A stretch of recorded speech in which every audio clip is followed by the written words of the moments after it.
Welcome, everyone, to another edition of SCRC's Let's Talk Caregiving. I'm your host, Roberto Velasquez, President and CEO of Southern Caregiver Resource Center. And I'm here, as always, with my co host, Marta Rañón, our Executive Vice President. Hi, Marta. Hi, Roberto. Today's special guest is Lilly Ribner. Lilly is a graduate social work student, breast cancer survivor, wife, mom of two, and a family caregiver. Her experiences navigating cancer while raising young children and caring for her mother, who is living with Alzheimer's disease, inspired her to change her careers and dedicate her life to supporting others. Today, Lilly volunteers with several cancer organizations, advocates for mental health and caregiver support, and is pursuing her MSW with the goal of becoming a licensed clinical social worker in the near future.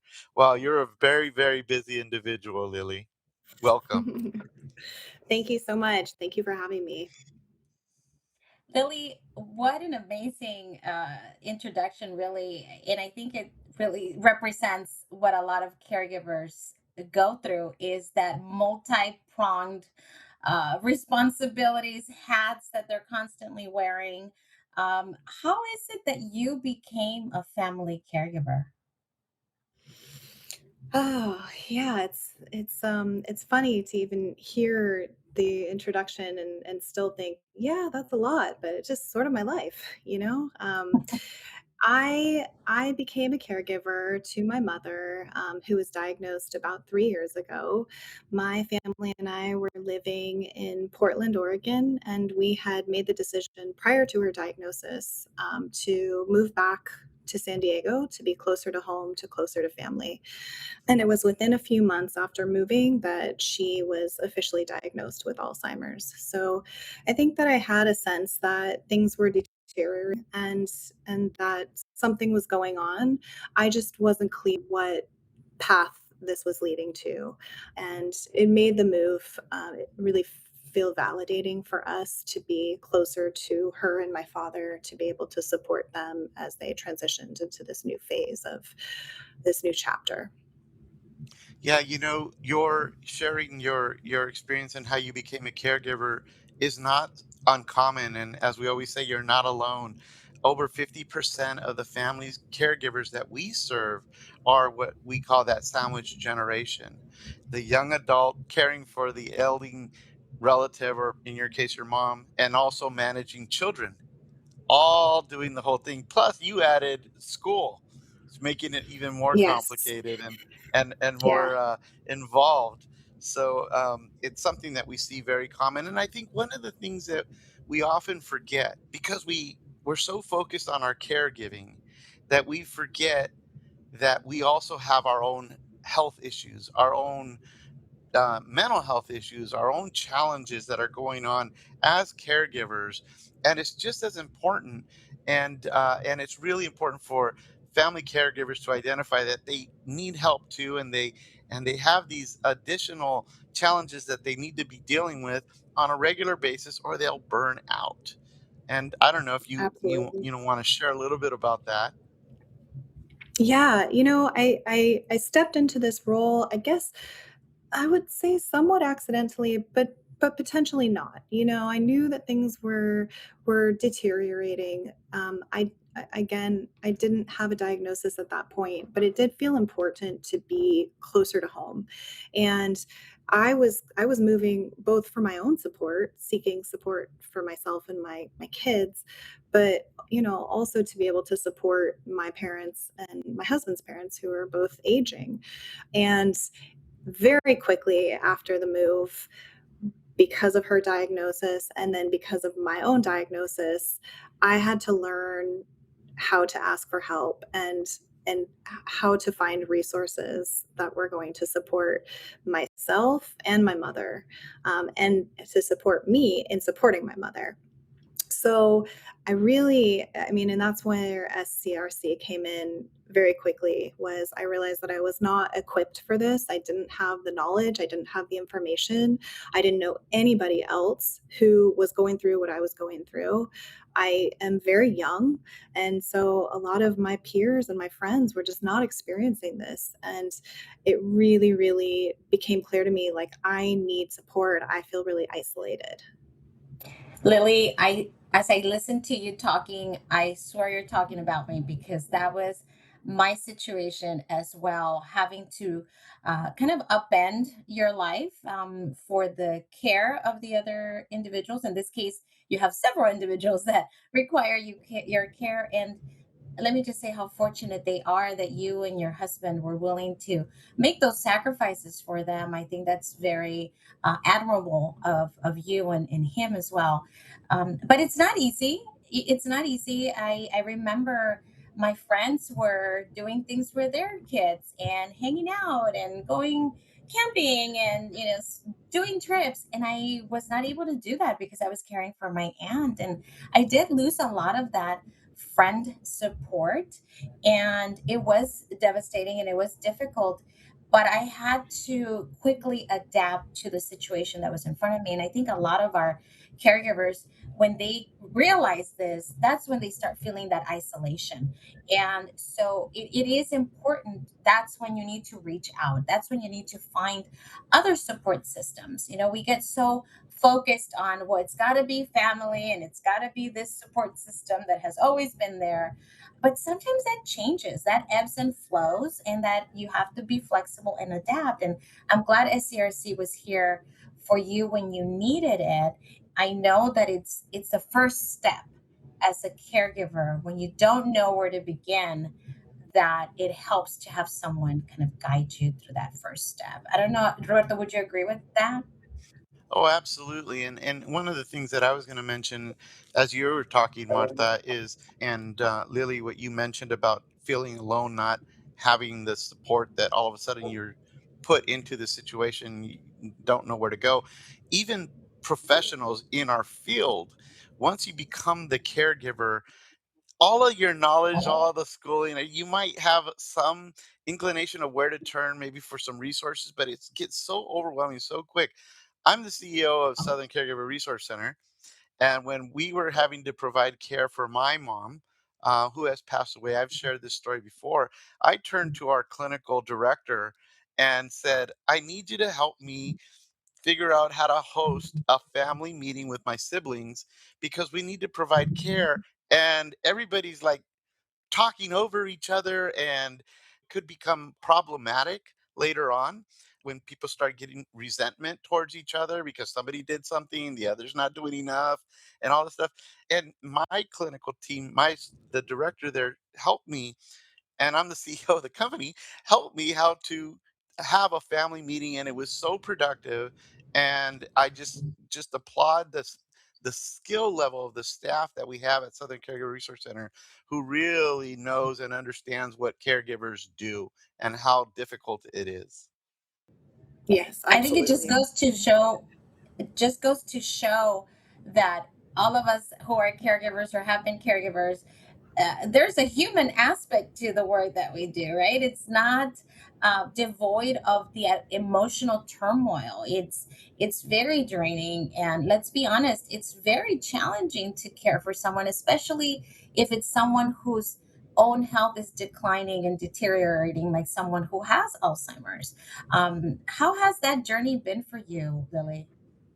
It's been really challenging. Yeah, the caring for my mother and the watching as I watch her decline. My mother was my best friend, and she was one of my closest allies. She was the woman that I looked up to and wanted to be when I grew up. We had an incredibly close relationship, and as I look back on that now, I can see how that was changing through the years, but it was happening so slowly that I didn't know what was going on at the time. And so Mhm. it wasn't until her actual diagnosis that everything started to click for me, and I could look back and see, oh my gosh, this is what's been happening for the last while. So I was really losing her far before I even knew that I was. And the emotional weight of that, at that time, I was having babies. So I was becoming a mother myself. I was relying and looking to her for guidance and wasn't quite able to get what I was hoping for. And the dream of what I thought my future was going to look like with her in my life was slowly fading. And so there has just been such a prolonged grief that comes with this. And that is probably my biggest challenge today. That is just, how do I hold the pain of losing her when she's still here and she's right in front of me, but it's not the woman that I grew up with? That ambiguous loss, I think, is very real for all of us, especially as the disease progresses or the limitations become more noticeable. Um, I know that when I was a family caregiver, my aunt lived until she was 98. And I knew that that time was going to be coming where things were going to get a little bit more difficult for her. And even though I knew that, I still had a hard time accepting how is that going to be? How is that going to change? She had dementia. And so we went through the whole experience of she didn't recognize me. She didn't know who I was. I was this nice lady that would bring her cookies, but really I was also this bad lady that was making her shower.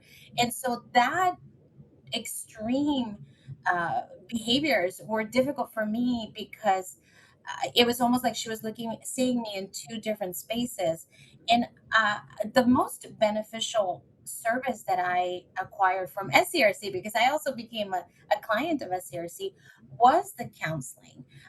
So I'm wondering, Lily, what has helped you the most in this situation? Yeah, it's absolutely been the counseling. Again, when I had just moved to a new city, so I didn't know anybody.